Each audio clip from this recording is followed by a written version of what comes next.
So at this point in time, I'm going to call to the stage the Honorable Vijay Thanigasalam. And he was first elected in 2018 as a member of Provincial Parliament for Scarborough Rouge Park. Minister Thanigasalam has served in several key cabinet roles, including Associate Minister of Transportation. Hold on, Minister, we got to play your walk-up music, so stand there. Walk with swagger. Associate Minister of Housing. In 2025, he was appointed to his current role, where he now plays a crucial part in shaping mental health and addictions policy across this province.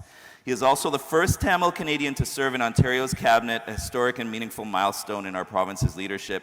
Minister Thanigasalam, we are honored to have you here today. Vijay.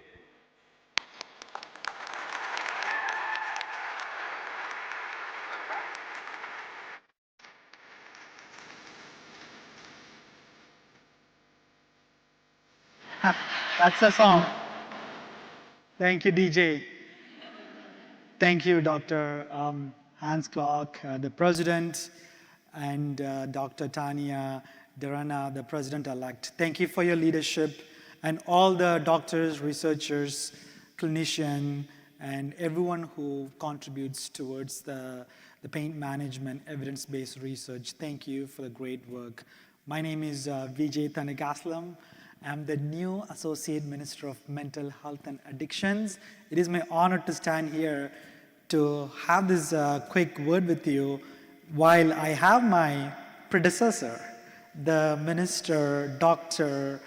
Michael Tibolo here, and he's a man with a wide range of experience and knowledge in mental health and addiction, as he successfully completed PhD. In our cabinet, we say he's a doctor walking with the wealth of knowledge. So it's definitely a big shoes to fill. So it's my honor to be here along with Dr. Michael Tibolo.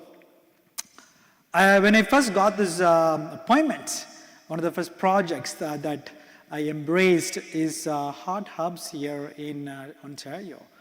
Homelessness, addiction, treatment hubs.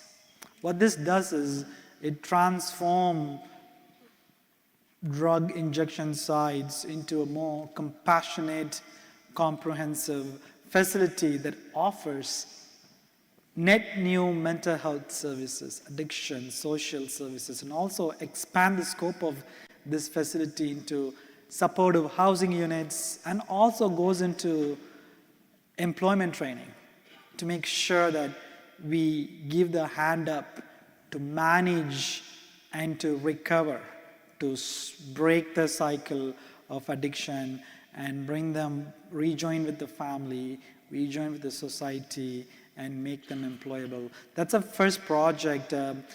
So thanks to Minister Tibolo and Minister Sylvia Jones for the great foundational work that they have completed for me to just come and take a good project. So thanks to him and Minister Jones for the great work.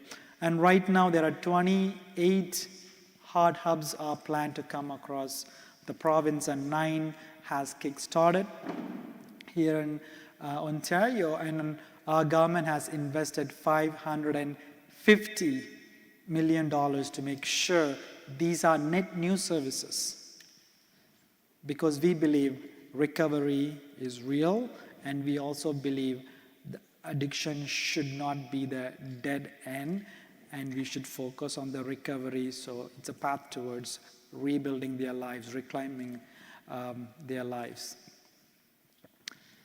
And when it comes to mental health calls, for example, I'm sure you all know about there are 911 services, and there are many calls related to mental health and addictions.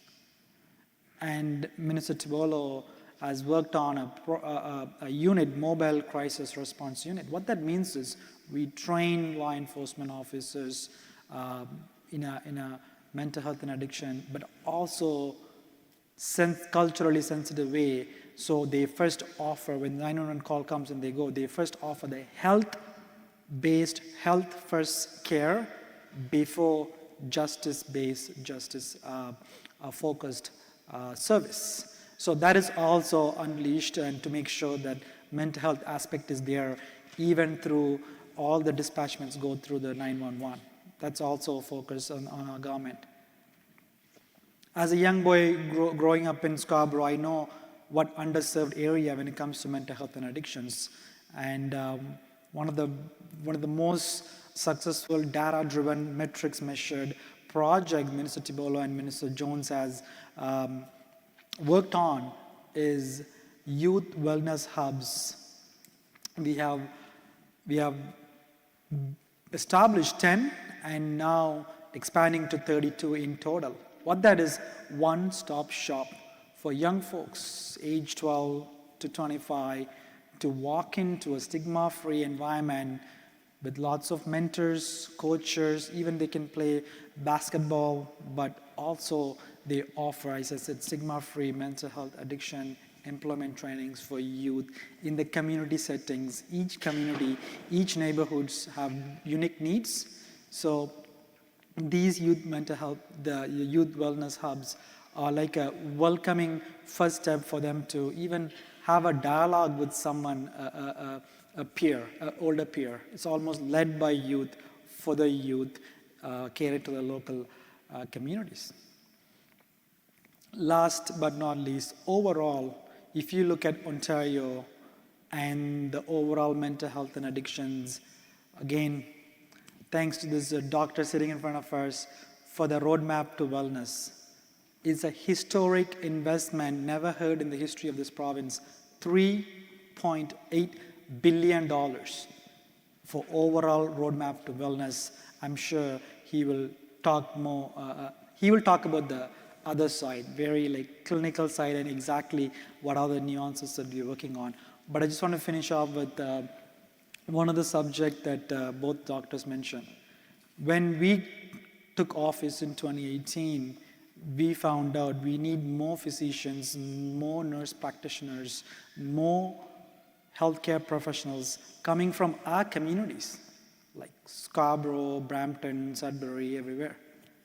And when we looked at the record, again, this might be a shocker for many people here. When you look at the record, when was the last time, let's take city of Toronto as an example. When was the last time a medical school was built in the city of Toronto?